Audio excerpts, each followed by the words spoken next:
Welcome to the Miles to Zen podcast. I'm your host, Shannon Miles Halliday, and this is the creative series within the podcast. It's part 2 of the one from 2 weeks ago, which was the Queen of Curiosity and the Courage to Create. And this part 2 is Do It Scared, Creating the Life That Calls You. So in episode from August 25th, we dove into the profound connection between creativity, curiosity, and exploring that curiosity is really at the core of creative expression, and dove into how to be unafraid of judgment, how to let our inner light shine so we can stay curious and creative. So let's jump into this week's episode.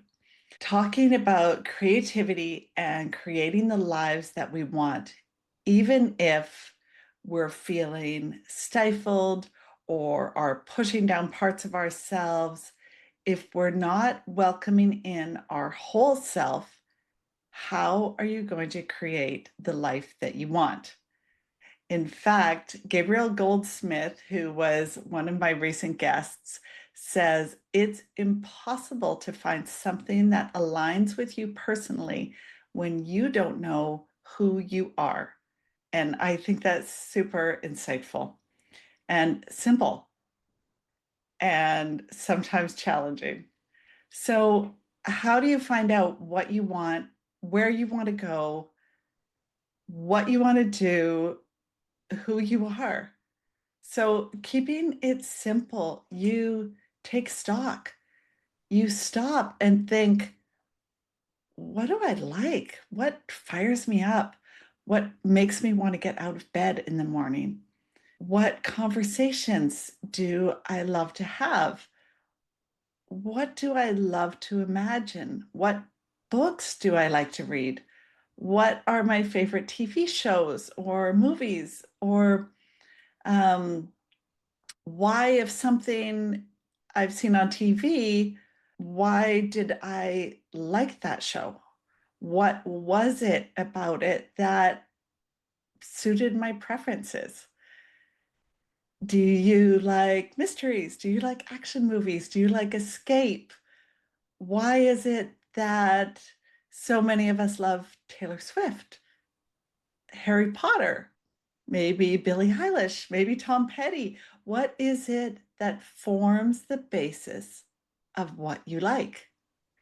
Just getting to know ourselves as our most important person is probably one of the most important things you can do in this life. And I've mentioned before that I am a recovering people pleaser. And so people pleasers tend to shop out our opinions to the strongest person in the room, like what somebody else wants to eat. I don't know. What do you want to do? If you're eating sushi, for example, you say, oh, well, I'm happy to share anything. But what is it that you really love on that menu and why? Really stop to think about, what are my preferences? Maybe you don't love sushi after all. Maybe you love Thai food. Maybe you love home cooking. Whatever it is, it's all good. And it's a way of getting to know yourself. And some of us, come into this world knowing that. Others, it takes a little bit longer. So when we think about it and ask ourselves this question, well, what is the life we want to create? And that's where we can get all muddled up. It seems like a ginormous question. And we can stall and we can say, well, I don't know the life I want to create. I want to be happy, healthy, and wealthy. Sure. But what else? How do we want to go about being healthy, happy, and wealthy? And the reason I think we struggle with these questions is because we don't truly know ourselves. It's hard to get to know ourselves when we live in today's world with so much choice and so much pressure to find our purpose and so many distractions. We have more choice and more distractions than we've ever had in the history of the world. And it makes creating the life that really aligns with us so much more difficult. And we may, as we get older, get a little bit better at this, especially if discomfort shows up. Mental, emotional, physical discomfort or disease,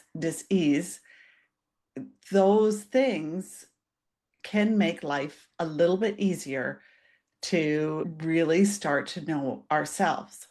Because when you're faced with a challenge is often when getting to know yourself really comes to the forefront because there's really no other option.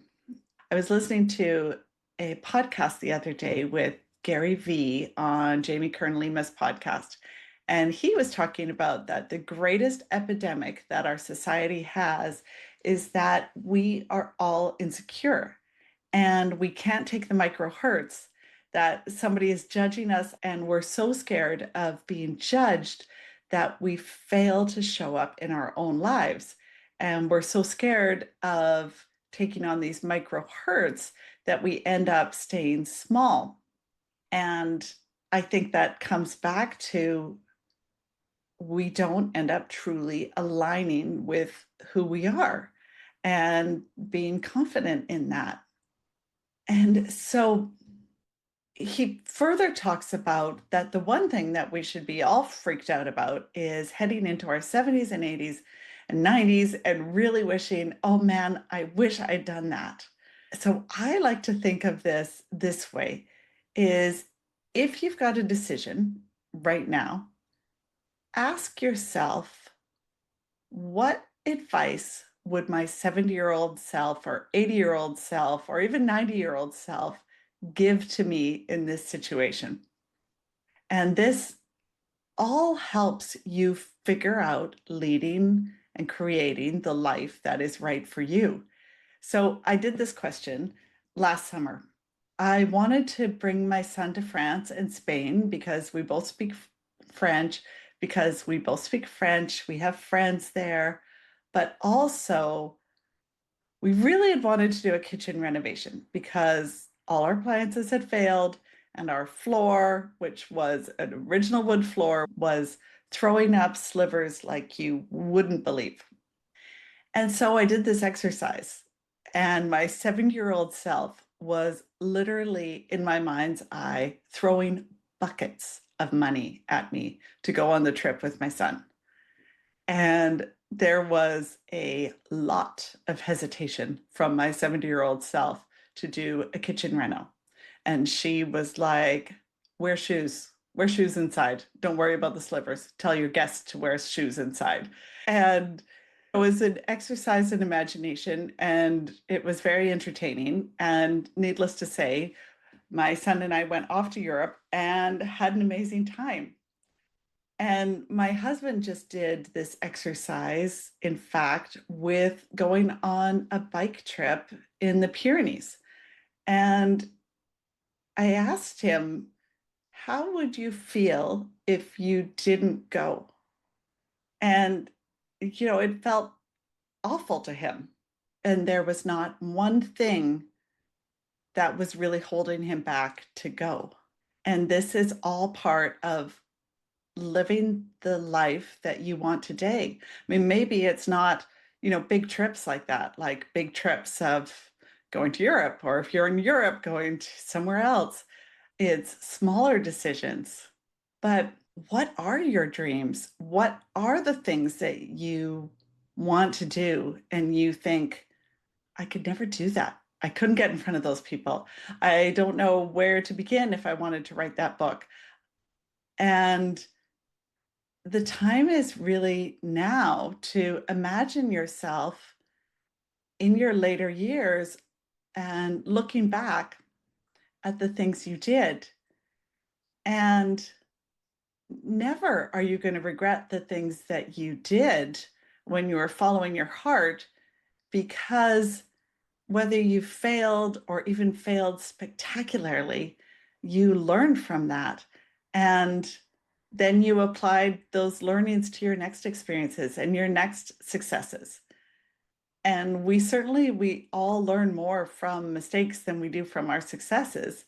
And our next success, adventure, whatever it is, we will have the experience and the wisdom acquired and the grit from going through whatever it was that life threw at us, and the joy and the fun of all the fantastic experiences that are heartfelt and soul lifting are the ones that last a lifetime.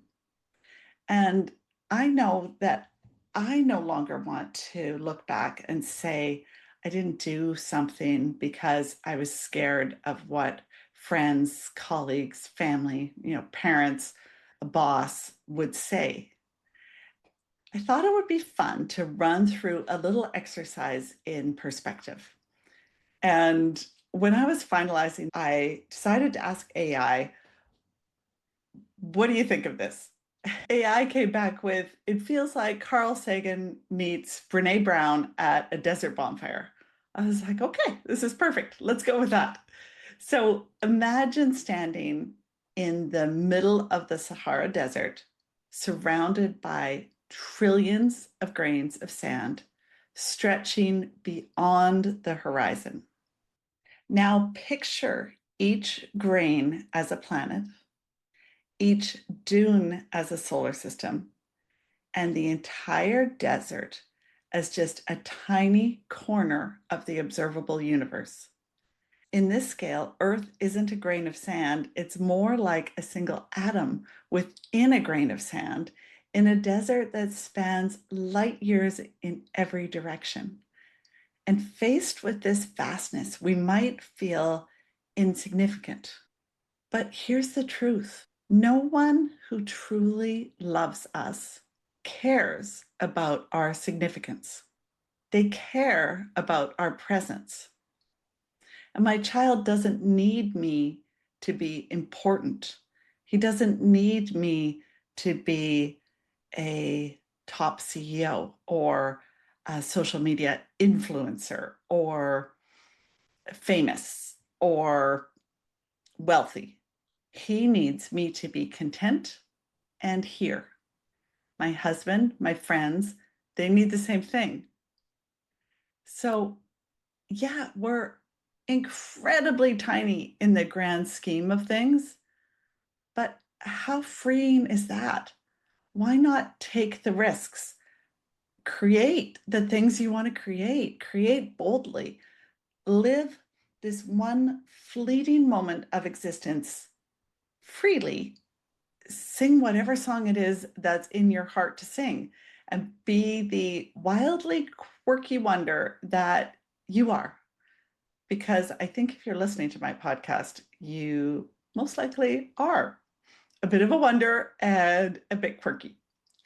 So we have this opportunity for this beautiful life. And yes, there will be pain. We can't avoid it.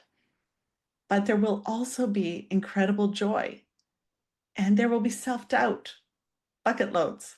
And there will be self-satisfaction. And there will be so many things. But do you want to just stroll quietly, or worse yet, scroll quietly into your future years? Or do you want to go screeching in and saying, wow, that was interesting?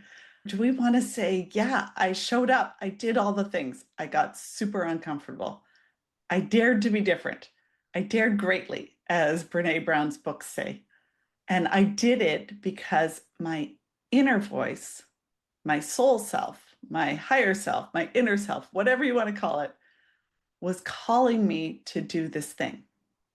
And the thing can be little or the thing can be big. If you're feeling overwhelmed by all the possibilities, and if you're like, Shannon, okay, I want to do the thing, I want to do the thing that I've been dreaming about, but I'm still terrified. The one thing to do is start scared. And one of my friends was talking to my husband at an event a little while ago, and she said, Shannon just does it. She decides to do something and she just does it. Well, I've been told this before, and she was like, how does she just do it? Well, this is how I do it. I start before I even have the idea figured out. And to certain people, that is very uncomfortable. But if I get too much information, I will talk myself out of whatever it is that I'm dreaming about doing. There's moments of excitement that I have at the beginning of a project. If I dig in too far, I will talk myself out of it because my brain will kick in and I will think of all the reasons not to do something. And so I just start scared. And I have a little bit of an advantage because I am a second child. So with an older sibling, this means that you are wired to be comfortable with failure because you're failing all the time compared to what they can do.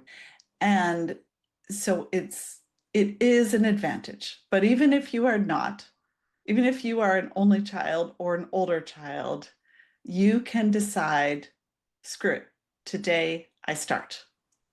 And if you can't start, what it means is that your first step is too big. So break it down into a series of baby steps. And I think when we are looking at other people, and well, comparison is the fastest way to depression, anxiety, and a whole host of other things. But I think that we as humans often look at somebody's end results and we don't see how many layers go into the achievement or the outcome. And we just see the lifestyle or whatever it is. And the thing is that those achievements and those outcomes have always been created by a small series of actions, one after another, over and over and over again. Now, let me give you an example of when I decided to become an artist. And I messed around over the years with painting and such, but this was a transition. And to the outside world, it would look like overnight I just did it. I just all of a sudden was painting and had some gallery shows, and that was that. But what people don't see is the hours of instructional videos or classes or meeting with artists. For me, I did a tremendous amount of testing, and I did have quite a lot of paint that fell on the dining room floor, much to my husband's dismay. But I had complete failures. But at one point, there was a switch that went off, and I started feeling like an artist. I was doing things that artists do. So I spent a lot of time in art shops. I was obsessing about paints, textures, tools, talking to other artists who were doing the same thing. And eventually, I got enough of a repertoire, enough pieces that when an opportunity arose and I met a gallery owner, I was ready. And what I'd been doing the whole time was getting ready to be ready. And you may not be an artist or a writer or a CEO or whatever it is, but whatever it is that you think you might want to be doing, get ready to be ready. We've been given this one life on this planet, and so let's use it. I encourage everyone to really dig in and see what lights you up. Get off the screens. Be bored. Boredom is an amazing tool, and it often creates moments to create the opportunities for you to listen in to what it is that you want and what it is that you like. And a big one is commit to not being busy. Commit to removing that word from your life so the life that you truly want has room to become your most epic, enchanting, interesting life. And if you ask anyone, and it was certainly me for so many years, if they asked how I was doing, I would say, I'm busy, or life is so busy. And whether it is or not, if you keep telling yourself you are too busy, you will not have room in your life for even the small things that can help make your life your most epic, interesting adventure yet. So this week, I challenge you to do one thing towards anything you've been putting off because it feels too scary, too big, too not yet. Just start. Just start messy. Just start scared. If something in this episode today resonated with you, please share it with someone that may need a little nudge. And if you haven't done so already, please subscribe so you don't miss the next episode. And have a fabulous week, everyone. I'll see you next week.